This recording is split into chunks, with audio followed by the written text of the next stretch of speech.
Buenas noches con todos, muchas gracias por esta espera que hemos tenido por algunas situaciones ajenas a nuestro control, pero muchas gracias a todos por su presencia aquí.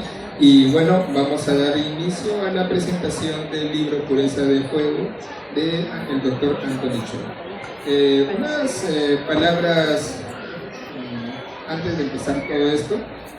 Quisiera decirle a Anthony que muchas gracias por haber confiado en nosotros por la reedición de su libro, que bueno, ya tiene una historia desde el 89, que ha sido la primera vez que su hijo literario vio la luz de este mundo tan oscuro en ese tiempo, tan perturbador, y las letras que él imprimió aquí en su libro Pureza del Fuego.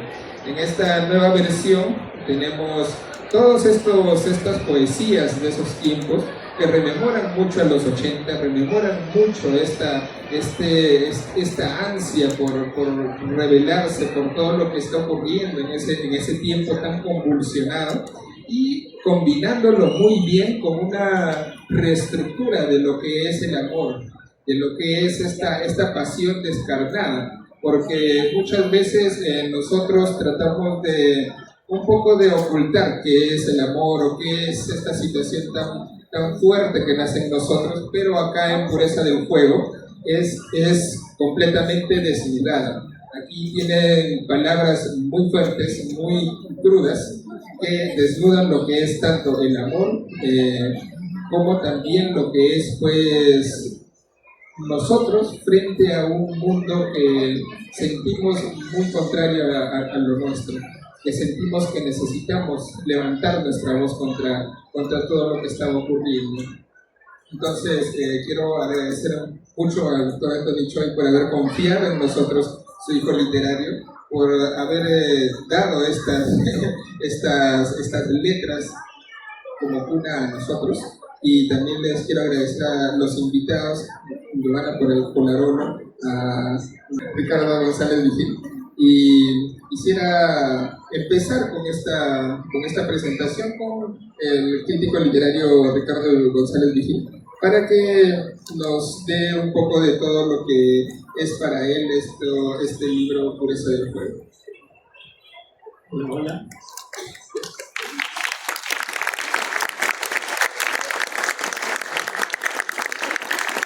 Comienzo agradeciendo a Anthony Choi y a los editores de Pandemonium por haberme solicitado estar esta noche aquí presentando esta nueva edición con poemas agregados que está contando Anthony de su libro Pureza del Fuego.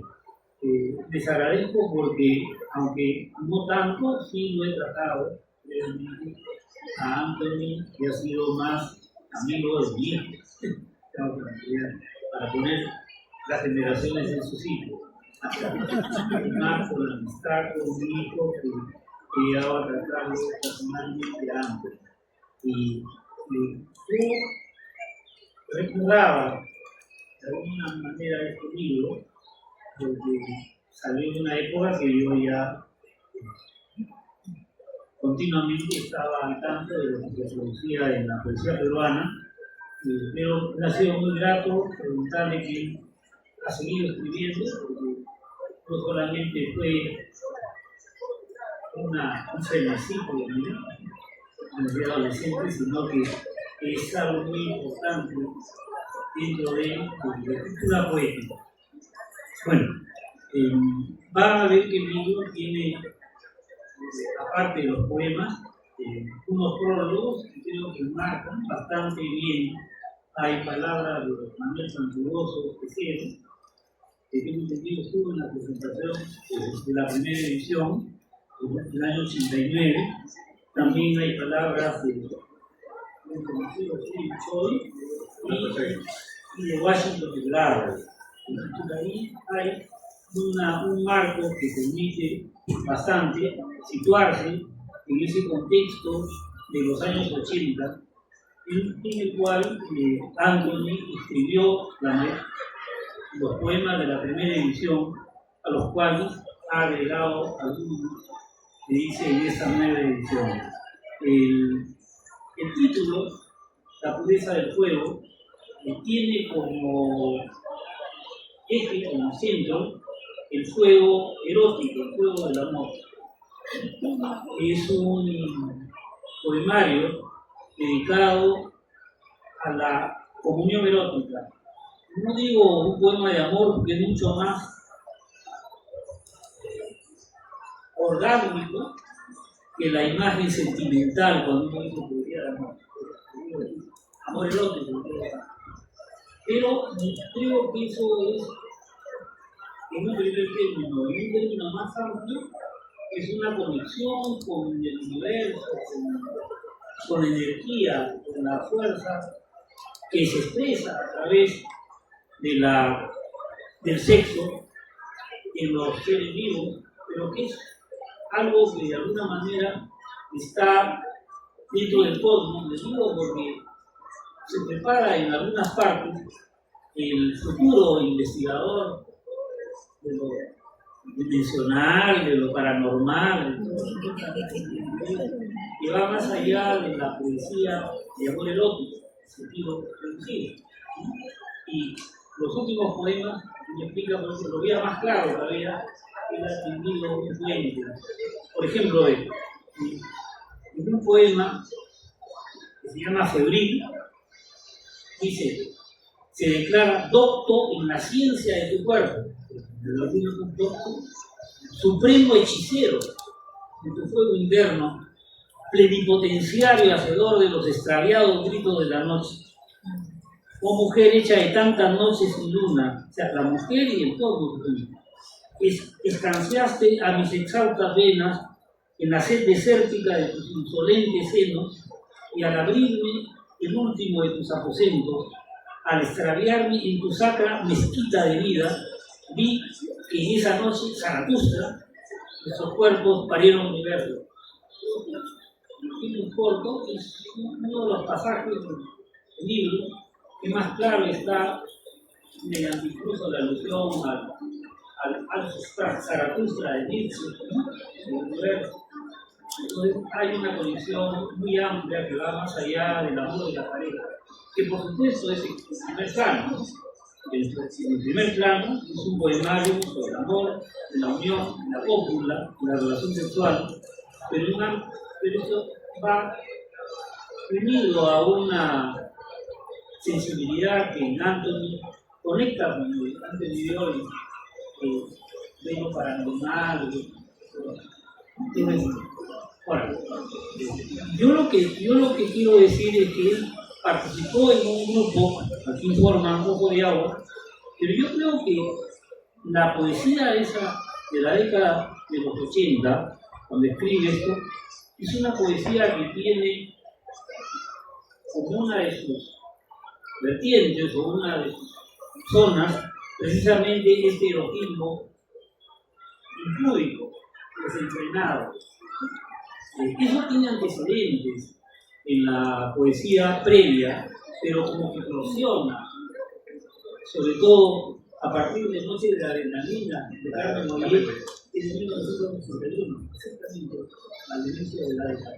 Pero tiene, por supuesto, antecedentes tanto en la poesía masculina, basta pensar en Prince, de Vallejo, cuyo erotismo me parece que me ha cada vez más admiro que el erotismo vallejiano, que hay Prince, ya no es de los heraldos negros, sino de los Prince, donde por ejemplo dice: amoroso notario de tus intimidades, de Vallejo, que menciona los órganos sexuales, ¿no?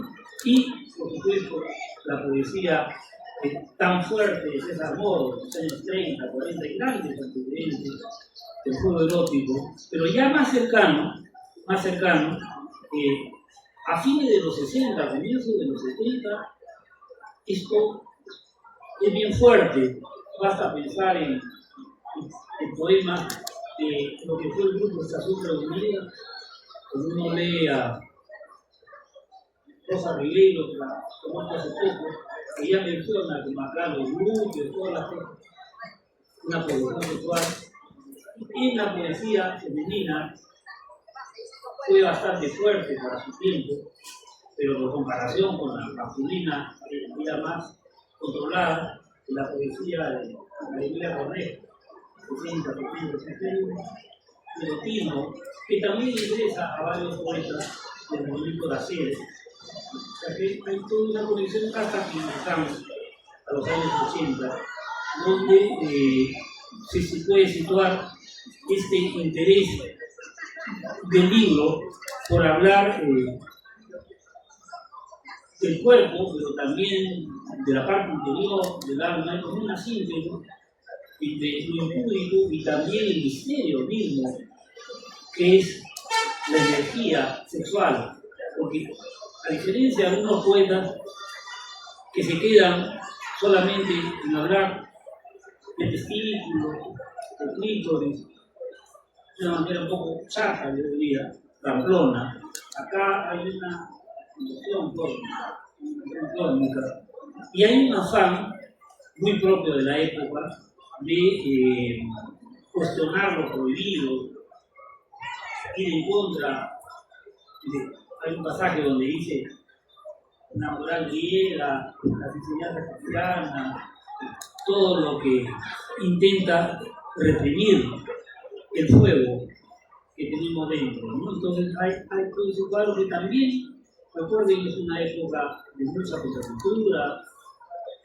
Él ha absorbido el aire de su tiempo, lo ha absorbido y lo ha hecho también con esa desmesura de la poesía de la época que se notaba en las feministas, por ejemplo, hay un poema en el cual dice que un amigo le cita que pequeño homenaje que ha muerto hace poco, que Vargas Llosa rompía lo que no le parecía bueno, destruía. Él no. Él conserva todo lo que escribe porque son sus hijos. Hay ese asumir desmesuradamente la producción y no tener recato. Esa fuerza en la poesía que presenta Choy acá, con algunos tiempos del tiempo, lamentablemente hemos comenzado un poco tarde. No quiero abusar y quiero más que hable yo y me diga cosas, pero me parece interesante citar el poema este Oración.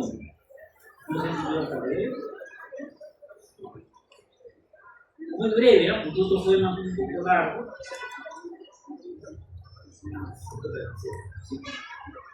Yo lo he leído acá en esta otra página está acá. Dos cuerpos desnudos en el acto al instante, el segundo previo a que se fundan en uno, nada hay más poderoso que un hombre y una mujer encerrados en un cuarto, cuando las pieles se presienten y todo instante se vuelve eterno, y es la tarde la que jamás camina, y es el sol que nunca termina de agonizar, es el ocaso infinito, escondido entre las simples estrellas. Oh Dios, dame un breve espacio para yacer una y otra vez enredado en la mujer amada, en el rumor de la mirada perdida, en el hambre y su sexo abierto, de sus nerviosas manos, que no me dejen escapar jamás. Una especie de liturgia erótica, como diría Julio Herrera Reis, un poeta uruguayo, una liturgia erótica, o una misa de la carne, como dirían los modernistas. Pero a mí, por ejemplo, es interesante. Cuando uno lee encerrados en un cuarto y todo instante se vuelve eterno, Octavio Paz, Piedra de Sol. Es el gran poema de amor erótico de Paz. Y el otro es el presente perpetuo. Y acá, cuando dice Carlos Germán Belli, justo en esos años, saca unos poemas tremendamente eróticos, donde quiere estar metido en el asunto de su mujer y no salir con nada. Como dicen los amazónicos en su pichito, y no salir para siempre. Entonces, ahí hay un erotismo que refleja. Bueno, pero de otro lado, como le decía, tiene mucha fuerza.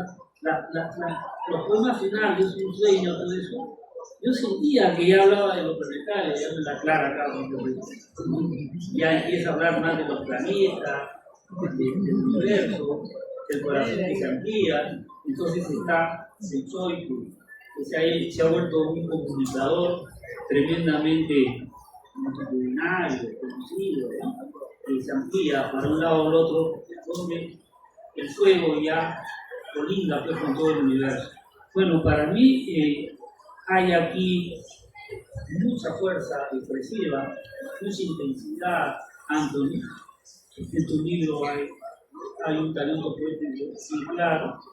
Es cuestión de ver si esto va ahora, después de más de 30 años, logra de alguna forma retomar, madurar, y creo que ha sido muy buena idea que Pandemonio asuma la misión de, bueno, no es Pandemonio, no es el grupo Sacra, digo Pandemonio más fundado por el grupo Sacra de Pandemonio. Bueno, entonces, gracias Anthony,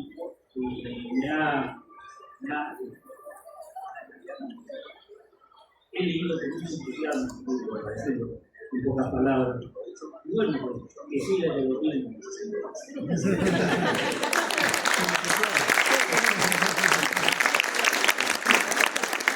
Agradecemos las palabras de Ricardo González Vigil y su gran síntesis de aquello que está en Pureza del Fuego. Ahora le doy la palabra a Giovanna Collarolo, que va a hablarnos y va a hacer unas cuantas preguntas sobre Pureza del Fuego.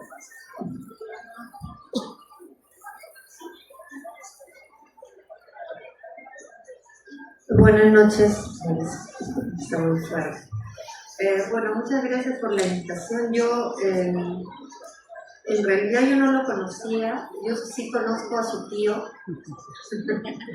y le pregunté si era algo de,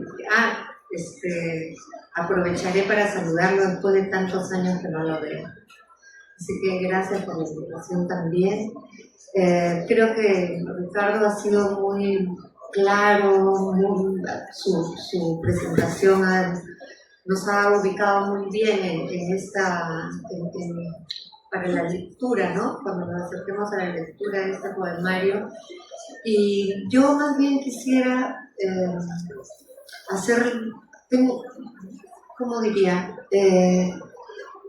Me llamó mucho la atención cuando leí, como dije, yo no lo conocía a Anthony, y cuando leí en la contratapa, primero que era una revisión del año, como ya ha dicho Ricardo, del año 89, o sea, hace 35 años, y mi primera pregunta fue ¿qué anima a un poeta a reeditar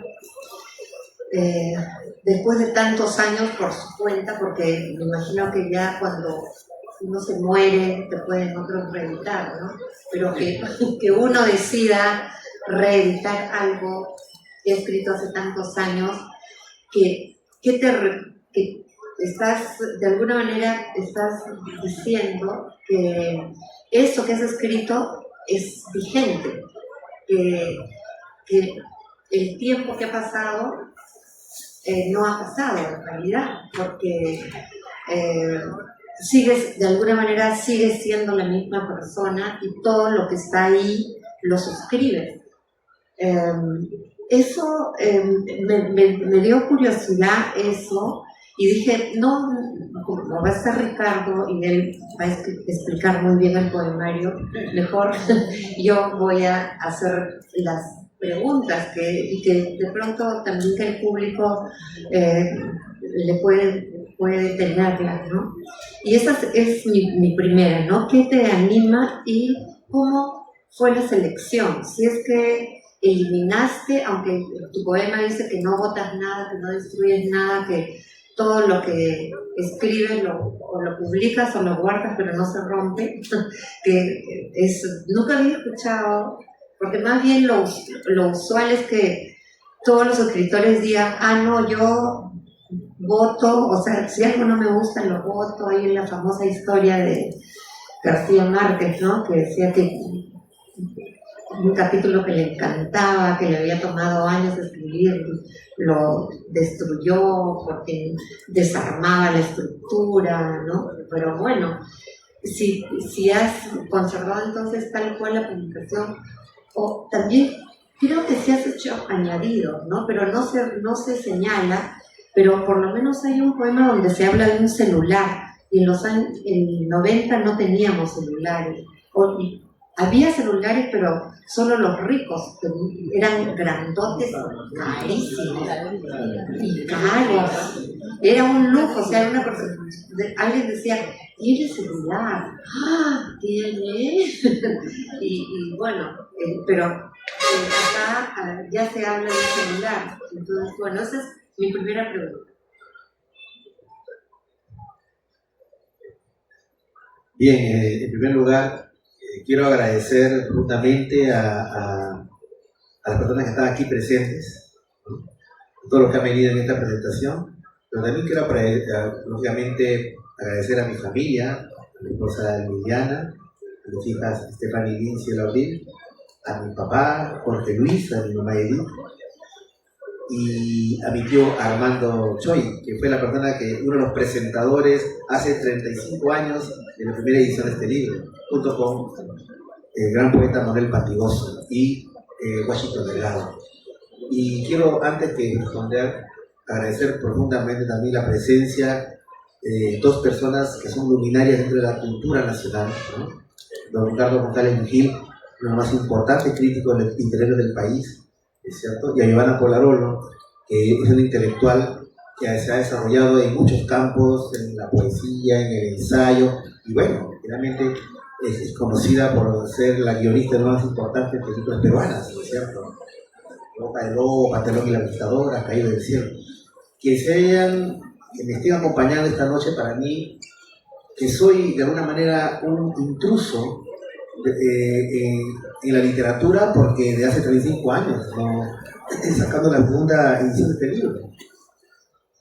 Y cuando quiero responder tu pregunta, Giovanna, definitivamente, y quiero responder la pregunta de ¿por qué la segunda edición? Lo que pasa es que creo que todos en general, hay un momento en la vida que hacemos un balance, sobre todo cuando llegamos a las épocas otoñales, ¿no es cierto? Y decimos, bueno, ¿qué es lo que hemos caminado y qué es lo que hemos alcanzado? Y en mi caso particular, ustedes sabrán, yo me hice muy conocido por ser un periodista de misterios. En otros países está muy desarrollado eso, en España, en México y aquí en el Perú, ¿no? Entonces, hacer estos temas que son polémicos y muy controversiales, de los misterios de la vida, el hombre universo, definitivamente tiene un costo en cuanto a la credibilidad intelectual, seamos honestos, porque generalmente la comunidad intelectual lo ve estos temas con cierta distancia. Aunque en los últimos tiempos es como que algo que ha cambiado, pero tiene un costo en cuanto al reconocimiento de lo que uno quiere ser. Entonces yo evalué de alguna manera qué es lo que había alcanzado y qué es lo que me había convertido.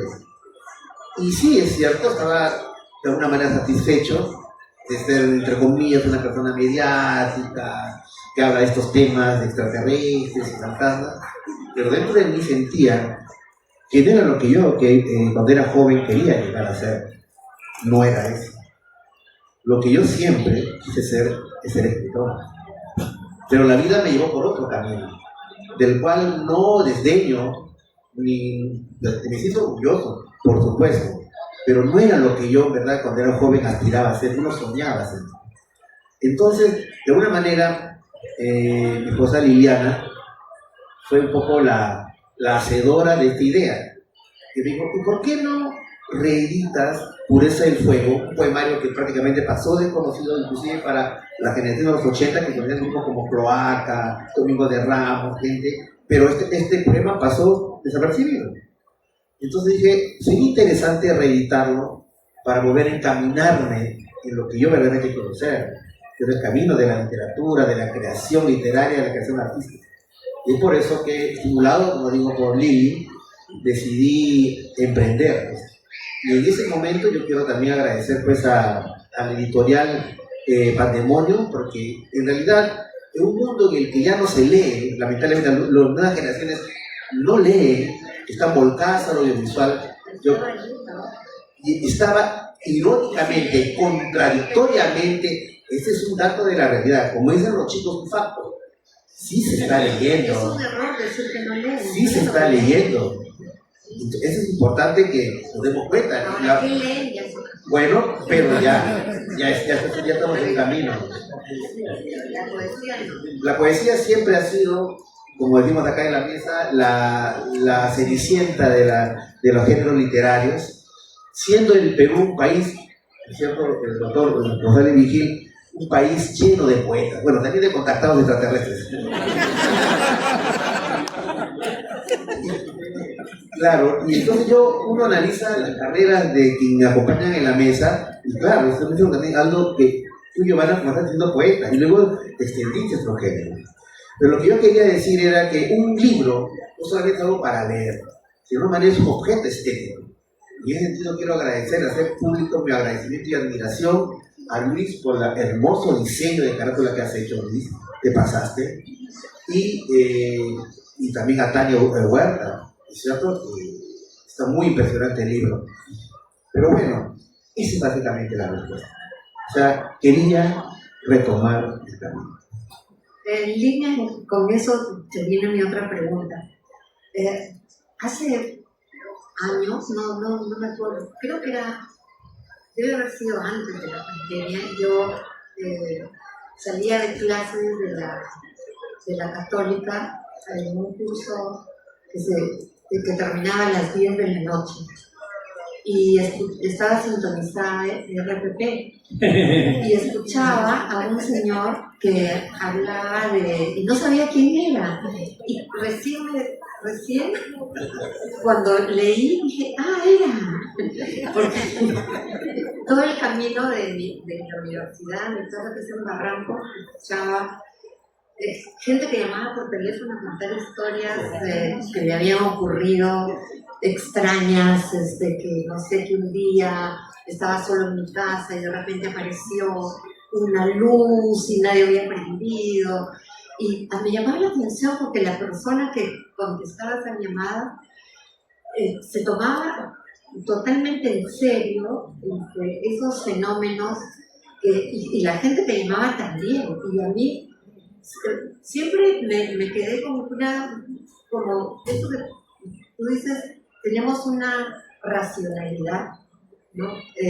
Pero por otro lado, no se puede negar que también tenemos otras percepciones, no tenemos solamente una realidad, porque por algo nuestros sueños, o sea, las cosas que soñamos y que nos sorprenden no salen de la nada, es como que habita en nosotros otra realidad.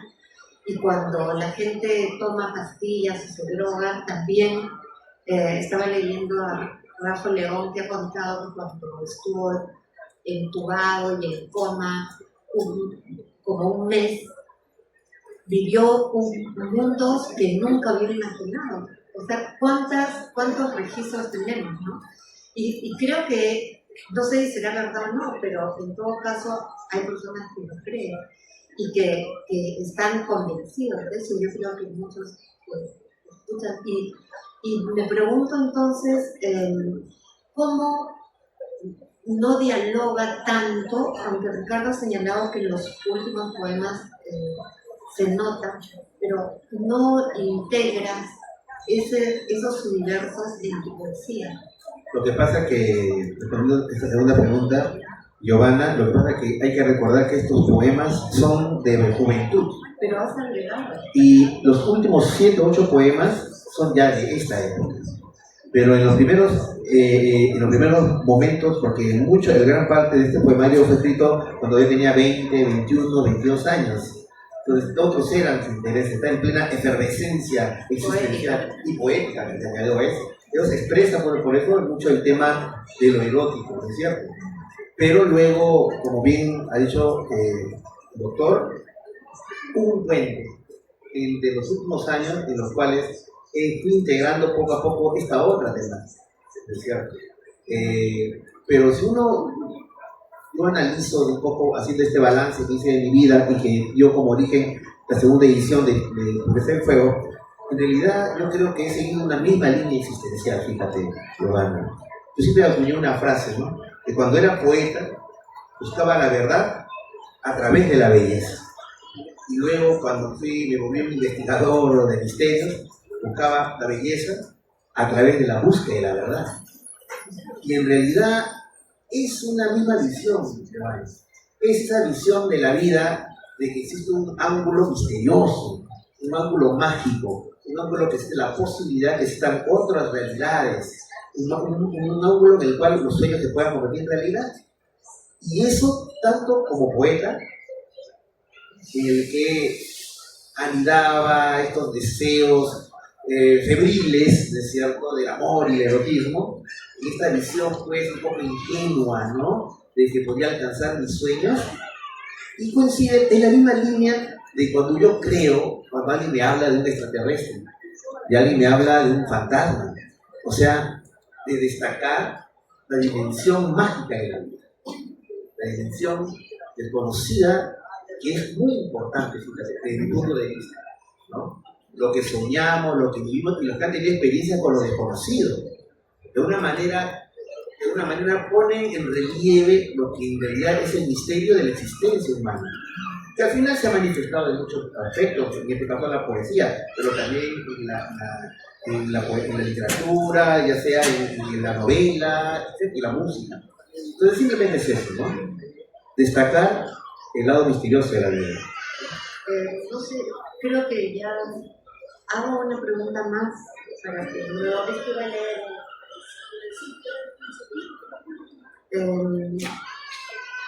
Esto es, digamos, también uno ciertamente lo puede entender como el misterio, por supuesto que nosotros vivimos en un mundo que es enorme y somos nada, ¿no? Y que uno puede pensar que hay muchos otros aquí, pero no se ve desde la ciencia, o cómo es que, ya esa es una curiosidad mía, ¿cómo has visto? Sí, tengo experiencia paranormal, ¿eh?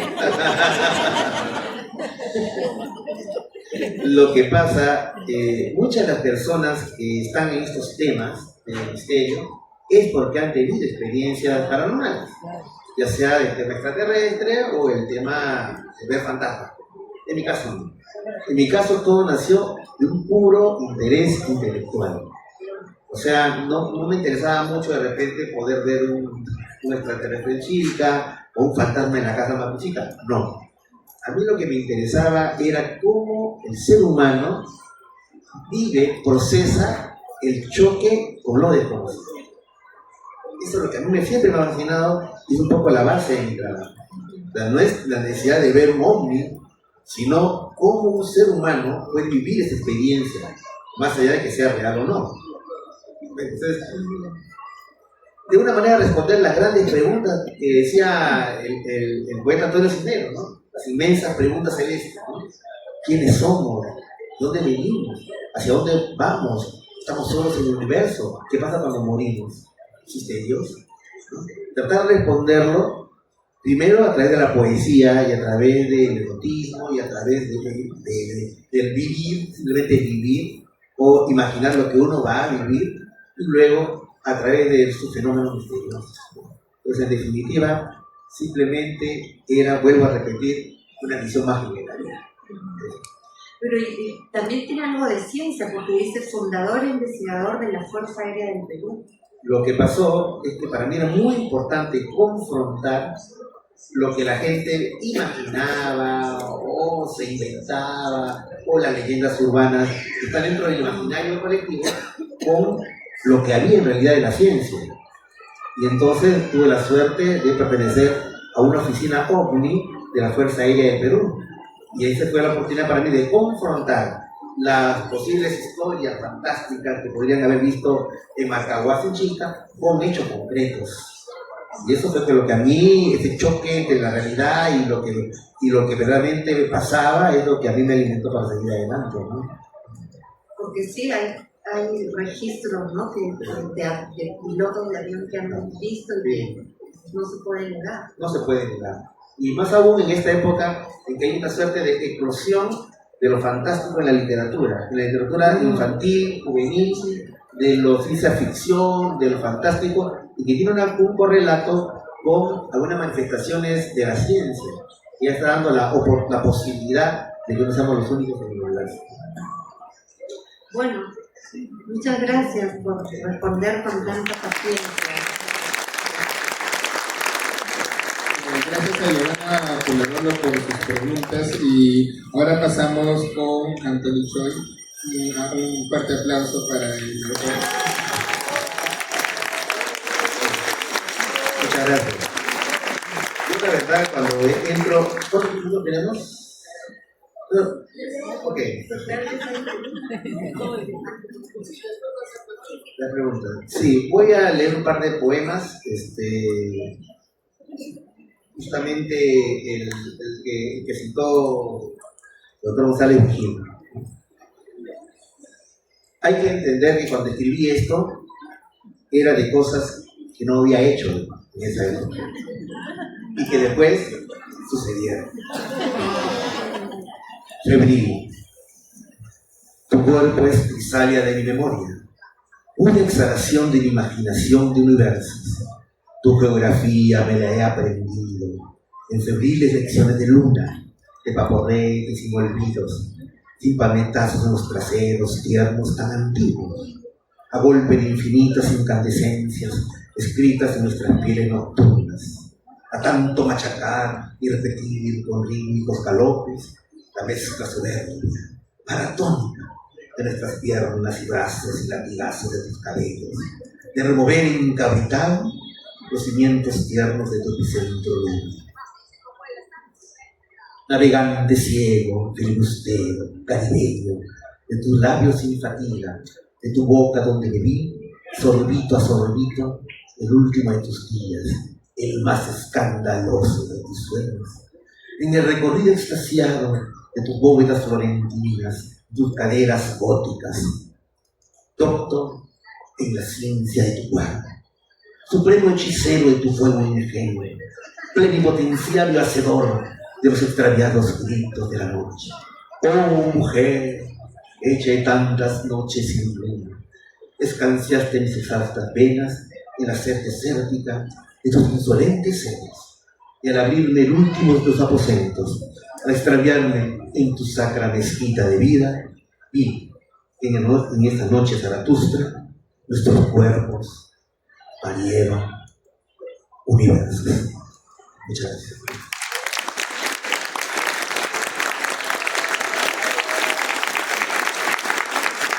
Ahora quiero leer un poema que fue dedicado a mi familia. Están mis padres aquí presentes. Y Jorgito Choi, al cual tengo tanta admiración, papá, porque me enseñaste honestidad y trabajo. Y a mi mamá Edith Montes, que me enseñó sensibilidad para lo artístico. El poema se llama Cronología de la Ciudad.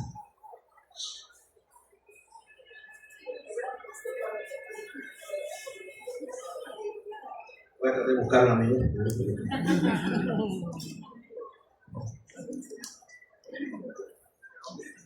Mi madre se extasiaba en el jardín, viendo cómo las enredaderas agotaban su verde búsqueda del cielo. Y mi padre se arrepentía trémulo, dudoso, la inacabable vez que rechazaba dinero subterráneo por sus servicios.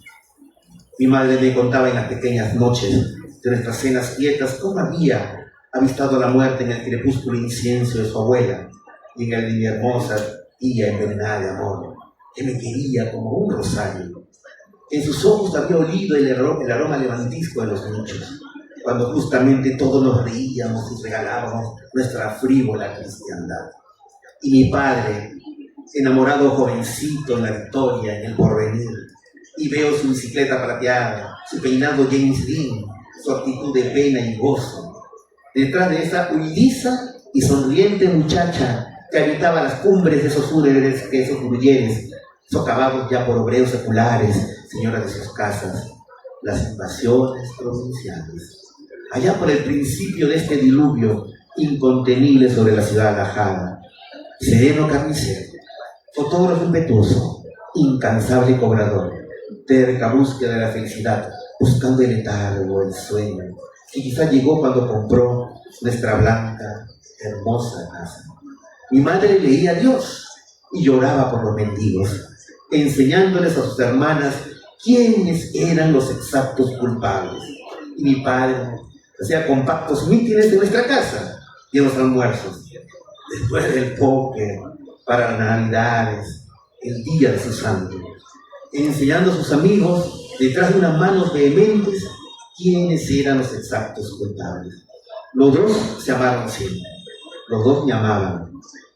Cuando supieron que me condenaba a la poesía, se desesperaron, pues sabían dónde habíamos nacido, y porque me amaban, sufrían cómo iba aprendiendo a transitar por sus oscuros luminosos caminos, y sonreían y lloraban. Ellos me decían: dedícate a una profesión, pues, que la navegación en los aires, en la tierra, en los chacales, que el abigeísmo del cemento te carcomerá los gritos, incendiarán tus sueños, se atragantarán de ti. Y me enseñaban y me ordenaban y me exigían que sobreviva, como todos, como los reclusos putrefactos, como los niños decapitados de la niñez, como los pobres, simplemente como los pobres, cantones de luz asediada, cercados paraísos del charco, como los locos sin sufrimiento claro y entendible, como los huérfanos hijos de la tierra hembra, como la madre derramando a sus hijas por burdeles, los hogares sintéticos de Monterrico, como ellos mismos. Proclamaban que la verdad se exaspera, que la belleza se vuelve hambrienta, que la justicia se sensualiza, que el aprendizaje puro e infantil de la maravilla se consume con el largo de nuestras corbatas, con la piel quemada de nuestros cariños, con la asunción discreta y lenta de nuestros deberes para con la patria y sus gobernantes, como ellos. Pero de sus bocas se fugaba un silencio pesado, de sus manos se desenredaba una arácnida angustia, una pequeña lágrima se entendía con mi dolor.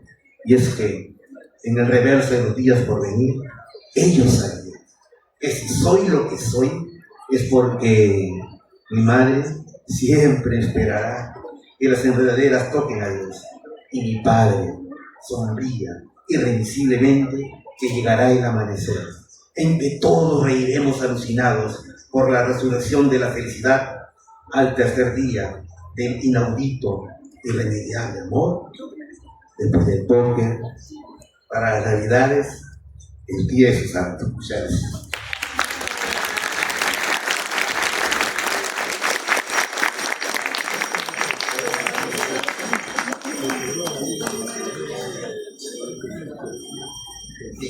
Bueno, para terminar, breve minuto nada más, ya terminamos.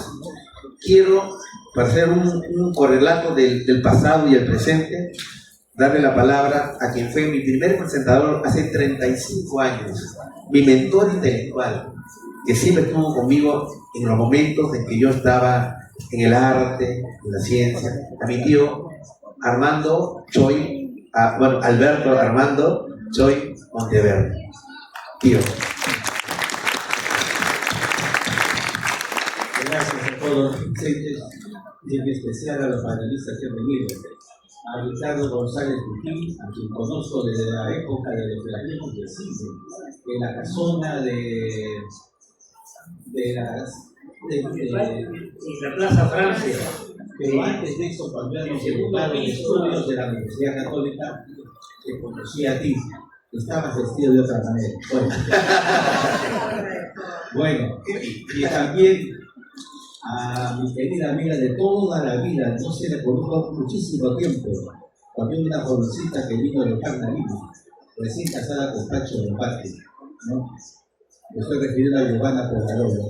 ¿Cuánto tiempo ha pasado debajo del agua? Muchísimo tiempo, ¿no? Y cuántas cenas y conversaciones hemos tenido entre nosotros. Antes éramos muy aficionados, nos adelantamos a esa especie de explosión de gastronomía que ha habido en los últimos 20 años. Nosotros ya estábamos cocinando desde muy atrás. me agrada recordar todo ese tipo de cosas. Ahora, en cuanto a mi sobrino, porque Anthony Choi Montes es mi sobrino, hijo de Jorge Choi Monteverde, mi primo hermano, es un muchacho, es un niño que yo conocí, que lo matriculé en el Colegio Guadalupe, mi colegio, porque yo consideré que siempre Guadalupe era el sol de la peruanidad, han estudiado tantos valores ahí, que tú vas a estudiar en Guadalupe. Y evidentemente logró hacer una carrera dentro de sus estudios, algo muy aplicado. El presidente de su promoción, de toda la promoción que en Guadalupe, no sé, había salones hasta la letra L, era muy grande el colegio. Y luego hemos conversado en su casa mucho sobre literatura. Yo trataba de seducirlo por la literatura de Patricia Highsmith, ¿no? Dice que debe de leer a Patricia Highsmith, la novela negra, debe de leer a tal, al otro, y decía, sí tío. Entonces yo decía, bueno, no era como decía Simón Bolívar, no era raro en el mar, porque realmente, sinceramente, en mi familia no existe antecedente de gente dedicada a la literatura. Yo he sido el único, y hasta ahora, que apareció Anthony. En mi casa no había pues, bibliotecas. La primera biblioteca de niño la formé yo. Ahora me desborda por todo. Vivo en un departamento que sale hasta por la ventana los libros. Pero siempre impenitente comprador de libros en ferias y en todas partes. ¿Qué puedo decir? No, y me da gusto de que Anthony también haya seguido esa senda, de que le guste la literatura, la poesía, que sea un entusiasta de lo que acontece en el mundo actual, y que luego cuando yo empecé a escucharle a él en radio, mi hermana sobre todo dijo, tú no sabes que nuestro sobrino va a tener un programa en radio, ¿cómo se llama? Radio Capital. Radio Capital, pero ¿qué va a hablar de literatura? No va a hablar de los fenómenos paranormales y de los platillos voladores. Claro, realmente con la primera conversación que tuvo con una persona más adulta fue con mi mamá. Mi mamá, que por aquel entonces debería tener 70 o más años, le tomaba una atención enorme a él y decía, este chico, ¿cuánto sabe de los platillos voladores? ¿No? De los aparecidos, de los llamas. Porque mi madre, como tantas otras señoras de esa edad, habían vivido en la época en que se alumbraban con lamparines de queroseno. Entonces dice que los encuentros que había después de ya despejar la mesa y todo ese tipo de cosas, empezaban a hablar cosas para adultos. A veces yo solía quedarme, ¿no? Para escuchar, pero ese día no iba a dormir definitivamente, ¿no? Me iba a asustar terriblemente. Pero ¿de qué cosa hablaba, no? De los hombres que jalaban las cadenas, del hombre sin cabeza, de una serie de cosas así. Entonces ese mundo tan especial, mágico para mi mamá era pues un mundo realmente racional, fantástico, pero también normal y natural. Entonces encontró pues el ahorro zapato en su sobrino nieto, aquel Anthony, ¿no? Y yo le he visto, ¿no? Desde tiempo escuchar las conversaciones que tenían. Y he sido testigo de lo emocional que estaba mi hermana cuando venía yo a casa en la noche. Me decía, tú no sabes de qué hablaba Anthony. ¿De qué has hablado? Del monstruo de no sé qué tal sitio, del aparecido en tal de Chulucanas, del número 33. Tenía pues un repertorio enorme, ¿no? Para poder hablar en la radio. Y decía, ¿de dónde sacarás todas estas cosas? Yo decía que un día me contó que había viajado un montón de veces a la parte sur, creo, al norte, ¿no? De Chulucanas, y que había visto, ¿no? Me contó varias historias. Y me pidió que también fuera su presentador, no de libros de poesía, sino de una especie de reunión, ¿no? Multitudinaria también, ¿no? Con mucha gente que había pagado, ¿no? Creo que 20 soles, por escucharlo hablar. O sea que hay pues todo un filón en esa no, porque realmente le interesaba a la gente, ¿no? Entonces yo acepté presentarlo porque sabía de su valiosa colaboración en tantos otros grupos de la cultura, ¿no? Con esto no quiero alargar, porque realmente ya con la presencia de sus padres, de sus hermanos que han venido, y con los panelistas que tengo acá, no tendríamos cuándo terminar. Quiero agradecer que me hayan dado la oportunidad de hablar y contarles una anécdota divertida. Hace 36 años, en noviembre del año 89, en un hotel muy atestado de gente, había más de 200 personas para la presentación de su primer libro. Yo decía, qué raro, Lima no es una ciudad que venga tanta gente a escuchar libros de un libro de poesía de una persona que casi nadie conoce.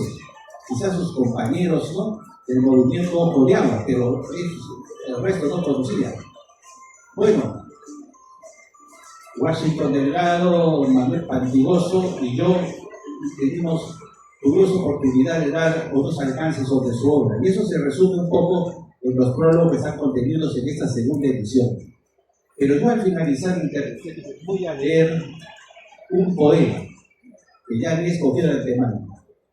Entonces, cuando tanto Manuel Pantigoso como Washington Delgado empezaron a oírme las primeras estrofas de lo que yo iba a leer, dijeron así: ese poema yo también quería leerlo, eso me lo quitaron de la mano. Yo no sabía que había una realmente relación unánime sobre que este poema que se iba a leer, que se llama Cronología de las Artes.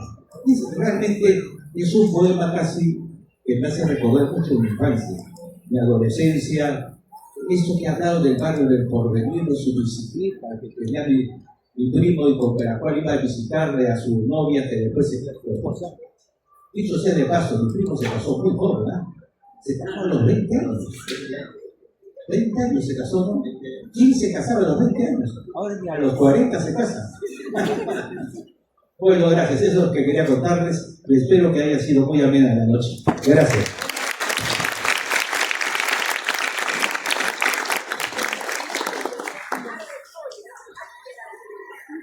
Muchas gracias a todos por esta presentación. Anthony, ¿quieres unas palabras de despedida? Bien, solamente nuevamente reiterar mi agradecimiento a Giovanna Polarolo, doctor Ricardo González Vigil. De alguna manera todavía me siento un poco intruso de la literatura, y justamente a publicar Pureza del Fuego es que es mi reestreno a este mundo maravilloso en el cual simplemente yo vuelvo a mi esencia. Porque sí, me siento orgulloso de ser un investigador de misterios, pero también quiero decirles que yo siempre, y siempre lo he dicho, soy esencialmente un poeta. Espero que no sea un poeta en ciernes. Bueno, soy un poeta en viernes ahorita. Pero simplemente decirles que lo mejor es lo que se viene en la literatura. Muchas gracias.